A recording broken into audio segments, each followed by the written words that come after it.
প্রিয় ছাত্রছাত্রীরা, আজকে আমাদের এই ক্লাসে সবাইকে আন্তরিকভাবে স্বাগত। আমরা আজকের এই ক্লাসে আলোচনা করব আন্তর্জাতিক কবি বের্টল্ট ব্রেখটের একটি গুরুত্বপূর্ণ কবিতা, দ্বাদশ শ্রেণীর পাঠ্য পড়তে জানে এমন এক মজুরের প্রশ্ন, তার বর্ণনাধর্মী উত্তর। আশা করি ছাত্রছাত্রীরা এর আগের যে দুটি এপিসোড পড়তে জানে এমন এক মজুরের প্রশ্নের আমরা প্রত্যেকটি লাইন এবং বিশেষ করে গুরুত্বপূর্ণ শব্দগুলোকে আমরা পুঙ্খানুপুঙ্খভাবে আলোচনা করেছি। দ্বিতীয় এপিসোডে আমরা আলোচনা করেছি এই কবিতার সমস্ত এমসিকিউ এবং এসিকিউ প্রশ্ন এবং তার উত্তর। আজকের এই ক্লাসে আমরা আলোচনা করব এই কবিতার বিভিন্ন দৃষ্টিকোণ থেকে উচ্চ মাধ্যমিক পরীক্ষায় যে সমস্ত প্রশ্ন ইম্পর্টেন্ট এবং আমাদের বিভিন্ন পরীক্ষায় যে সমস্ত প্রশ্ন আসতে পারে তার বর্ণনাধর্মী উত্তরসমূহ। তো আসি আমরা এই বর্ণনাধর্মী বা ব্যাখ্যামূলক উত্তরে। আমরা প্রথম যে প্রশ্নটি নিয়ে আলোচনা করতে চাইছি, ভারত জয় করেছিলেন তরুণ আলেকজান্ডার। একলাই নাকি? আলেকজান্ডারের পরিচয় দাও। এই প্রশ্নের মাধ্যমে কবি কি বলতে চেয়েছেন? উত্তর: প্রাচীন গ্রিসের ম্যাসেডোনিয়ার রাজা দ্বিতীয় ফিলিপের পুত্র বীর যোদ্ধা আলেকজান্ডার দ্য গ্রেট। তিনি সামরিক দক্ষতায় বহু দেশ জয় করেছিলেন, এমনকি ভারতের শক্তিশালী রাজা পুরুকেও তিনি পরাস্ত করেছিলেন।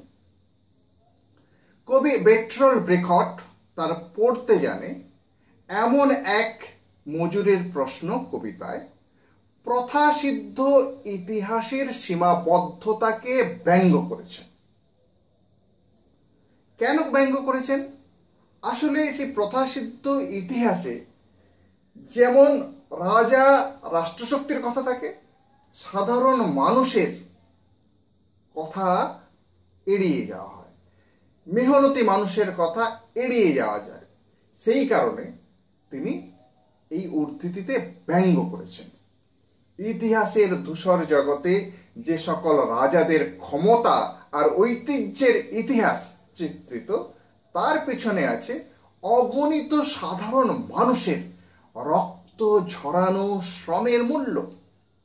অ্যারিস্টটলের শিষ্য আলেকজান্ডার বিশ্ব জয় করবার দুর্বার বাসনা নিয়ে একের পর এক মিডিয়া, পার্থিয়া, আরিয়া, ভার্জিয়ানা ও নানান দেশ, এমনকি ইরানের প্রতাপশালী রাজা দারায়ুস এবং উত্তর পশ্চিম ভারতের প্রবল শক্তিশালী রাজাকেও পরাস্ত করে। বুর্জোয়া ইতিহাস রাষ্ট্রশক্তির অঙ্গুল হেলনে বীর যোদ্ধা আলেকজান্ডারের বীরত্বগাথার বিবরণ দিলেও নিম্নবর্গীয় মানুষের, অর্থাৎ তার সেনাবাহিনী এবং তার সঙ্গে থাকা যে অন্যান্য মানুষ যারা যুদ্ধ জয়ে সাহায্য করেছিল, তাদের কৃতিত্বকে এড়িয়ে যায়। প্রকৃতপক্ষে নেপথ্য কারিগর, যাদের রক্ত, ঘাম আর জীবনের মূল্যে আলেকজান্ডারের বিশ্বজয়, ইতিহাস তাদেরকেই বিস্মৃত হয়। বিশ্বজয়ের ইতিহাসে তারা উপেক্ষিত হলেও শক্তিশালী সেনাবাহিনীর আত্মত্যাগ বাদ দিয়ে যা কখনোই সম্ভবপর ছিল না। মানবতাবাদী রবীন্দ্রনাথের মতোই, রবীন্দ্রনাথ তার ওরা কাজ করে কবিতায় খুব সুন্দরভাবে মেহনতি মানুষদের, শ্রমজীবী মানুষের কথা উল্লেখ করেছেন। সহানুভূতিশীল সাম্যবাদে ব্রেখট একইভাবে শ্রমজীবী মানুষের শক্তি, তাদের অনুভব, কৃতিত্বকে গুরুত্ব দিতে চেয়েছেন। কেননা সভ্যতা সংস্কৃতির ইতিহাসের রথচক্রকে প্রকৃতপক্ষে সাধারণ শ্রমজীবী মানুষেরাই এগিয়ে নিয়ে যায়। আমরা এরপরে আসবো দ্বিতীয় প্রশ্নের উত্তরে। সেই সন্ধ্যায় কোথায় গেল রাজমিস্ত্রিরা? রাজমিস্ত্রিরা কি নির্মাণ করেছিল তাদের শ্রমের মাধ্যমে, এই প্রশ্নের মাধ্যমে বক্তা কি বলতে চেয়েছে। বের্ট্রল্ড ব্রেখটের পড়তে জানে এমন এক মজুরের প্রশ্ন থেকে উদ্ধৃত অংশটিতে উল্লেখিত রাজমিস্ত্রিরা চীনের মহাপ্রাচীর নির্মাণ করেছিলেন। রাষ্ট্রশক্তির পৃষ্ঠপোষকতায় নির্মিত ইতিহাসে নিম্নবর্গীয় মেহনতি মানুষের উপেক্ষা সাম্যবাদী কবি ব্রেখট মেনে নিতে পারেননি। নানান ঐতিহাসিক ঘটনার উদাহরণে সাধারণ শ্রমজীবী মানুষের কৃতিত্বের অনুল্লেখিত ইতিহাসকে তিনি ব্যঙ্গ করেছেন। চীনের উত্তর পশ্চিম সীমান্তে বারবার বিদেশি আক্রমণ, মূলত হুনদের আক্রমণ প্রতিহত করে দেশকে রক্ষা করতে খ্রিস্টপূর্ব ৫ম থেকে ১৬শ শতক পর্যন্ত এই যে দীর্ঘ সময় জুড়ে ধীরে ধীরে ৬৫৩২ কিলোমিটার দীর্ঘ ও ৮ মিটার উঁচু মহাপ্রাচীর নির্মাণ করা হয়। কিন সাম্রাজ্য থেকে শুরু করে হান, সুই, মিং সাম্রাজ্যের রাজাদের তত্ত্বাবধানে এই প্রাচীর নির্মাণে বহু শ্রমজীবী মানুষের রক্ত জল করা পরিশ্রম ও জীবনের মূল্যে সম্ভব হয়েছে। কিন্তু নির্মাণ কাজের শেষে রাত্রির অন্ধকারে হারিয়ে যাওয়া মজুরদের খবর কেউ রাখেনি। ক্লান্তিহীন অগণিত শ্রমিকদের পরিশ্রমে নির্মিত হয়েছে চীনের যে সভ্যতা, চীনের যে সংস্কৃতি, তাদের ইতিহাস, তাদের শ্রম, তাদের সৃজনশীলতার প্রাপ্তি তারা কোথাও পায়নি।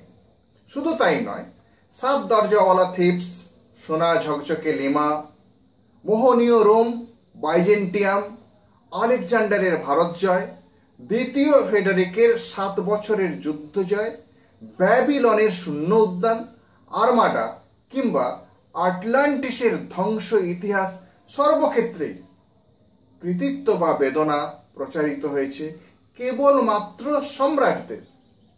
যেদিন শিক্ষায় চেতনা বৃদ্ধি পাবে শ্রমিকদের, সেদিন ন্যায্য শ্রমের মর্যাদা ও ইতিহাস তারা দাবি করতে পারবে। প্রশ্ন 3, বইয়ে লেখা রাজার নাম। রাজারা কি পাথর ঘাড়ে করে আনতো? কারা কেন পাথর ঘাড়ে করে এনেছিল? উত্তর, কবি বের্ট্রল্ড ব্রেখটের পড়তে জানে এমন এক মজুরের প্রশ্ন কবিতায় প্রাচীন মিশরের নগর রাষ্ট্র থিবস নির্মাণ কার্যে রাজা নয়, বরং অসংখ্য শ্রমজীবী মানুষের ঘাড়ে করে পাথর আনার কথাই বলা হয়েছে। 7 দরজাওয়ালা প্রাচীন থিবস নগরীর নির্মাণ কৃতিত্ব রাজার নামেই উল্লেখিত হলেও প্রকৃতপক্ষে স্রষ্টার তিল তিল সৌন্দর্যে তিলোত্তমা করে গড়ে তুলেছিল শ্রমজীবী মানুষেরাই। কিন্তু ইতিহাসের আলোকোজ্জ্বল অধ্যায় থেকে তারা নির্বাসিত হয় অবহেলার অন্ধকারে। সাম্রাজ্যবাদী শোষক রাজাদের নামই তাদের পৃষ্ঠপোষকতায় ইতিহাসে ঠাঁই পায়। কবি ব্রেখট স্পষ্টতই কৃতিত্ব দিতে চান রাজাকে নয়, বরং অসংখ্য শ্রমজীবী মানুষকে, যারা অক্লান্ত পরিশ্রম করে পাথর ঘাড়ে করে বয়ে এনে থিবস নগরী গড়ে তুলেছিল। একইভাবে মোহনীয় রোম, সোনা ঝকঝকে লিমা, আলেকজান্ডারের ভারত জয়, দ্বিতীয় ফেডারিকের 7 বছরের যুদ্ধ জয়, বাইজেন্টিয়াম নগরী, চীনের প্রাচীর, ব্যাবিলনের শূন্য উদ্যান কিংবা আর্মাডা ও আটলান্টিসের ধ্বংস শুধুমাত্র রাজাদের নয়, বরং অসংখ্য মেহনতি মানুষের অক্লান্ত পরিশ্রমের স্বর্ণ সাফল্য ও বেদনা বিস্ফোরণের ইতিহাস।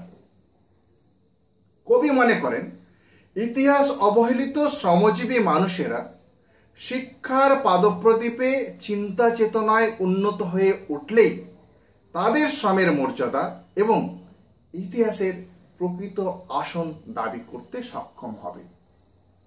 পরের প্রশ্ন, আমরা প্রশ্ন নম্বর 4-এ আসবো। পাতায় পাতায় জয়োৎসবের ভোজ বানাতো কারা? পাতায় পাতায় কাদের জয় লেখা? জয়োৎসবের ভোজ যারা বানাতো তাদের প্রতি কবির কি মনোভাব প্রকাশ পেয়েছে? উত্তর, সাম্যবাদী কবি বের্টল্ড ব্রেখটের পড়তে জানে এমন এক মজুরের প্রশ্ন কবিতায় জয়োৎসবের ভোজ কথাটির মধ্য দিয়ে সাম্রাজ্যবাদী রাষ্ট্রশক্তির যুদ্ধ জয়ের আস্ফালন উৎসবের দিকেই ইঙ্গিত করা হয়েছে। ইতিহাসের পাতায় আলেকজান্ডারের ভারত জয়, সিজারের গলদের নিপাত, দ্বিতীয় ফ্রেডারিকের 7 বছরের ভয়ঙ্কর যুদ্ধ জয়, রোমের অসংখ্য বিজয়স্তম্ভ ইত্যাদি, এই যে বিষয়গুলো, এত কিছু যুদ্ধ জয়ের কাহিনী, অসংখ্য ঐতিহাসিক ঘটনা বিজয়ী রাজাদের ক্ষমতা জয়ের দম্ভকে সূচিত করে।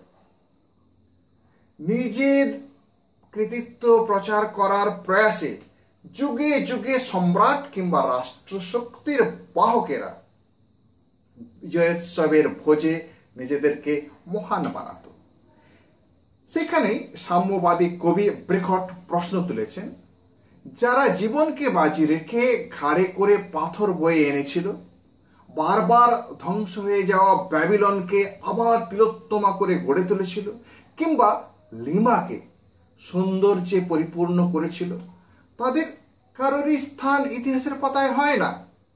সুদীর্ঘকাল ধরে যে সকল রাজমিস্ত্রিরা তাদের রক্ত জলে চীনের মহাপ্রাচীর নির্মাণ করেছিল, সমাপ্তির শেষ রাত্রে তাদের হারিয়ে যেতে হয় বিস্মৃতির অতল অন্ধকারে। আলেকজান্ডার বিশ্বজয়ের স্বপ্ন দেখেছিলেন তার শক্তিশালী সেনাবাহিনীকে নিয়েই। দ্বিতীয় ফ্রেডারিকের দীর্ঘ 7 বছরের যুদ্ধ জয়ের পেছনে আছে অবশ্যই তার অসংখ্য সাহায্যকারী শ্রমিকদের রক্ত জল করা পরিশ্রমে এগিয়ে চলে সভ্যতার রথচক্র। অর্থাৎ জয়োৎসবের ভোজের প্রকৃত স্থপতিকা এই সকল মেহনতি শ্রমজীবী মানুষেরা।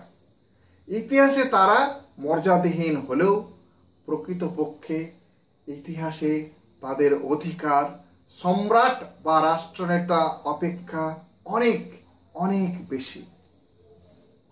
আমরা 5 নম্বর প্রশ্নে আসবো এবার। পড়তে জানে এমন এক মজুরের প্রশ্ন কবিতায় কবির সমাজ সচেতনতা বা সমাজ ভাবনার পরিচয় দাও। উত্তর, সাম্যবাদী মানসিকতায় কবি বের্টল্ড ব্রেখট পড়তে জানে এমন এক মজুরের প্রশ্ন কবিতায় গভীর সমাজ বাস্তবতা বোধে পৃথিবীর মেহনতি মানুষের পক্ষে সওয়াল করেছেন। ইতিহাসের অনন্তকাল ধরে শিক্ষার আলো থেকে বঞ্চিত সর্বহারা শ্রমজীবী মানুষেরা রাষ্ট্রশক্তির হাতে নিষ্পেষিত ও বঞ্চিত হয়েছে। এমনকি রাষ্ট্রশক্তির অঙ্গুলি হেলনে ইতিহাসে অন্যায়ভাবে মূল্যহীন থেকেছে। সচেতন কবি বের্টল্ড ব্রেখট সঙ্গত কারণেই তার কবিতায় প্রশ্ন ছুঁড়ে দিয়েছেন ইতিহাসের সেই কালো অক্ষরগুলোর দিকেই, যেখানে 7 দরজাওয়ালা থিপস, ব্যাবিলনের শূন্য উদ্যান, সোনা ঝকঝকে লিমা নগর, চীনের সুদীর্ঘ মহাপ্রাচীর, মোহনীয় রোমের অসংখ্য অগণিত বিজয়স্তম্ভ, সিজারের একনায়কতন্ত্রের ক্ষমতা, বাইজেন্টিয়াম নগরের উৎকর্ষ অট্টালিকা, ভারত বিজয়ী আলেকজান্ডার, 7 বছরের ভয়ঙ্কর যুদ্ধে জয়ী সম্রাট দ্বিতীয় ফ্রেডারিকের বিজয়াস্ফালন, কিংবা স্পেনের সম্রাট দ্বিতীয় ফিলিপের আর্মাডা ধ্বংস, আটলান্টিকের সলিল সমাধির কাহিনী, ইতিহাসের সর্বত্রই আছে শুধুমাত্র রাজাদের কৃতিত্ব কিংবা তাদের বেদনার ইতিকথা। বুর্জোয়া মানসিকতায় শক্তির নগ্ন ষড়যন্ত্রে স্থাপত্য সংস্কৃতি ও সভ্যতার প্রকৃত কারিগরেরা ইতিহাসের নির্মম অবহেলায় থাকে অন্ধকারে। মানবতাবাদী রবীন্দ্রনাথের মতোই আমরা জানি যে ওরা কাজ করে কবিতায় রবীন্দ্রনাথ খুব সুন্দরভাবে মেহনতি সর্বহারা শ্রমজীবী মানুষের কৃতিত্বকে দেখিয়েছেন। তিনি অপরপক্ষে সাম্রাজ্যবাদী রাষ্ট্রশক্তির ইতিহাসকে ব্যঙ্গ করেছেন। থমাস হার্ডি একইভাবেই যুদ্ধকে ব্যঙ্গ করে জীবনের মূল দিককে তুলে ধরেছেন। প্লাউইং, স্মোকিং অর্থাৎ কৃষিক্ষেত্রে যে আগাছা নির্মূল করা এবং প্লাউইং অর্থাৎ নাঙ্গল করা গুরুত্ব দিয়েছেন। ঠিক একইভাবে পৃথিবীর সমস্ত মেহনতি মানুষেরা তাদের কৃতিত্বকে, তাদের ভাবনাকে নাড়া দিতে পেরেছেন প্রকৃত বুদ্ধিজীবীদের। কিন্তু রাষ্ট্রশক্তি তাদের পৃষ্ঠপোষকতায় ইতিহাসে কিন্তু স্থান করে নিয়েছে। যাই হোক, মানবতাবাদী ব্রেখট এখানে শ্রমজীবী মানুষের প্রতি সহানুভূতি ব্যক্ত করেছেন। সমাজ সচেতন কবি দৃঢ় বিশ্বাস একদিন শ্রমিক শ্রেণী শিক্ষা চেতনায় সঙ্গত অধিকারে আসল ইতিহাসের পাতায় নিজেদের স্বর্ণাক্ষরে রচিত করবে। আমরা 6 নম্বর প্রশ্নে আসব। স্পেনের ফিলিপ কেঁদেছিল খুব, আর কেউ কাঁদেনি। উর্জিতাংশটি যে কবিতার অন্তর্গত, সেই কবিতায় আর কোন কোন শাসকের নাম আছে? ফিলিপ কেঁদেছিল কেন, আর কেউ কাঁদেনি বলতে বক্তা কি বোঝাতে চেয়েছেন? উত্তর: আলোচ্য উর্জিতাংশটি বের্টল্ট ব্রেখটের উল্লেখযোগ্য কবিতা পড়তে জানে এমন এক মজুরের প্রশ্ন থেকে নেওয়া হয়েছে। এই কবিতায় অন্য সকল উল্লেখিত রাজাদের নাম হল ভারত বিজেতা আলেকজান্ডার, জার্মানির প্রুশিয়ার সম্রাট দ্বিতীয় ফ্রেডরিক, রোমান সম্রাট জুলিয়াস সিজার। স্পেনের বিখ্যাত ক্যাথলিক সম্রাট দ্বিতীয় ফিলিপ ইংল্যান্ডের সঙ্গে যুদ্ধে, এই যুদ্ধটা আসলে ছিল দীর্ঘকালীন পরিকল্পনা, অর্থাৎ দীর্ঘকালীন যুদ্ধে শেষে কৌশলী প্রোটেস্ট্যান্ট ইংল্যান্ডের নৌবাহিনীর হাতে সম্পূর্ণ পর্যদুস্ত হয়ে গর্বের নৌবহর আর্মাডা ধ্বংস হয়। সেই ধ্বংসের কারণে ব্যর্থতা ও বেদনায় স্পেনীয় সম্রাট ফিলিপ খুব কেঁদেছিলেন। মানবতাবাদী শ্রমিক দরদি কবি ব্রেখট তার পড়তে জানে এমন এক মজুরের প্রশ্ন কবিতায় খুব সুন্দরভাবে ইতিহাসের ধূসর অতীতকে তুলে ধরেছেন বর্তমান সময়ের যুক্তিবাদী পটভূমিতে। স্পেনীয় আর্মাডা ধ্বংস নিঃসন্দেহে স্পেন সম্রাট ফিলিপের অন্তহীন বেদনার কারণ হয়েছিল, কিন্তু তাতে স্পেনীয় জনগণের বেদনা ও দুঃখ কম ছিল না। কেননা সাধারণ নাগরিকের রক্ত ঘামে তৈরি হয়েছিল স্পেনীয় গর্ব আর্মাডা। সেই নৌবহরের ধ্বংসে স্পেনীয় নৌসেনা যেমন মৃত্যু মুখে পতিত হয়েছিল, তেমনি তাদের যাত্রাভিমানে লেগেছিল চরম আঘাত। কিন্তু ইতিহাসবিদগণ ইতিহাসের পাতায় সেই সব সাধারণ মানুষ কিংবা শ্রমজীবী মানুষের বেদনাকে প্রকাশ করেননি। একইভাবে রোমের যে মোহনীয় বিজয় স্তম্ভ, সোনা ঝকঝকে লিমা শহরের ঐতিহ্য, চীনের প্রাচীর তৈরি করা রাজমিস্ত্রিদের শ্রম, বাইজেন্টিয়াম প্রাসাদের বাইরে থাকা মানুষদের ইতিহাস কোথাও কোনোভাবে স্থান পায়নি, অথচ তাদের রক্ত ঘামে তৈরি হয় পৃথিবীর সভ্যতা নগর। তাই অত্যন্ত সুন্দরভাবে সম্রাট ফিলিপকে ব্যথাহত করার পাশাপাশি স্পেনের সাধারণ ও শ্রমজীবী মানুষের আশা আকাঙ্ক্ষার স্বপ্ন ইতিহাসকে ব্যক্ত করে কবি তাদের মর্যাদা দিতে চেয়েছেন। তো প্রিয় ছাত্রছাত্রীরা, আমরা এভাবেই পড়তে জানে এমন এক মজুরের প্রশ্ন কবিতার পুঙ্খানুপুঙ্খ আলোচনা করলাম। এরপরে আমরা অন্যান্য আলোচনায় যাব এখন পর্যন্ত যে সমস্ত ছাত্রছাত্রীরা সাবস্ক্রাইব করনি চ্যানেলটি, আমাদের চ্যানেলে সাবস্ক্রাইব বাটনে ক্লিক করে চ্যানেলটি সাবস্ক্রাইব করবে, পরের অনেক চিন্তন এবং মনন এবং সাহিত্য আলোচনার আসরে আমাদের সঙ্গে জুড়ে থাকার জন্য। সবাই ভালো থাকবে, সুস্থ থাকবে এবং পড়াশোনাটা করবে।